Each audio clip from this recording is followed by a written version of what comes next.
আমি আসছি, কয়েকজন এজেন্ট আসতে পারেন, ঢুকতে পারে নাই আর কি। ওখানে লোক ছিল, ওরা বিদায় করে দিয়েছে। যে কিসের এজেন্ট আপনি? বলছে কাপ ফিরিছে, বলছে যে একদম সোজা চলে যাও, এখানে ঢুকতে পারবে না। প্রচ্ছন্ন হুমকি। তো সেই ক্ষেত্রে পুলিশ ছিল না ওইখানে, তারপর পুলিশকে জানাইলাম, পুলিশ আমাকে নিয়ে গেলেন ওইখানে, গিয়ে দেখলেন যে কেউ নাই এখানে। কাগজপত্র সব আউলা ঝাউলা করে ফেলছে, বুঝছেন। জাস্ট এগুলো আমি এখন সিরিয়াল করে, কাগজটা আসছে দেরিতে, আবার কিছু কিছু এজেন্ট বাহির থেকে বের করে, মানে বিদায় করে দিয়েছে আর কি। হ্যাঁ, অপোজিশন আর কি। হ্যাঁ, ওরা বলতেছে এখন আমি তো অপোজিশনকে ক্লেম করতে পারি না, যেহেতু আমার নিজের চোখে দেখি নাই। বললো যে আমাদেরকে বিদায় করে দিয়েছে, ঢুকতে দেয় না। যাক, মানে এখন আমরা ওইটা সমন্বয় করার চেষ্টা করছি, দেখি কি কতটুকু করা যায় আর কি।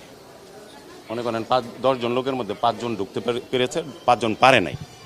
ওগুলাকে আবার আমরা লোক দিয়ে নিয়ে আসছি, কাগজপত্র আসতে সময় লেগেছে, প্রতিকূলতা ছিল, বৃষ্টি ছিল, যাই হোক। তো লোকজন আসার পরে, ওদেরকে আনার পরে এখন আমরা সমন্বয় করে তারপরে বসানোর চেষ্টা করছি। না না না, এরকম কিছু হয়নি।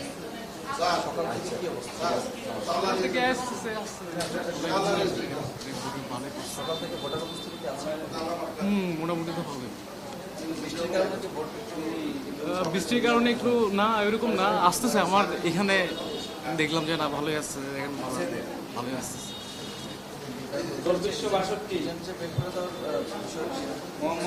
না, আমার এদিকে তো এরকম কোনো কিছু আমি দেখিনি। যে আপনি যেটা বলছেন,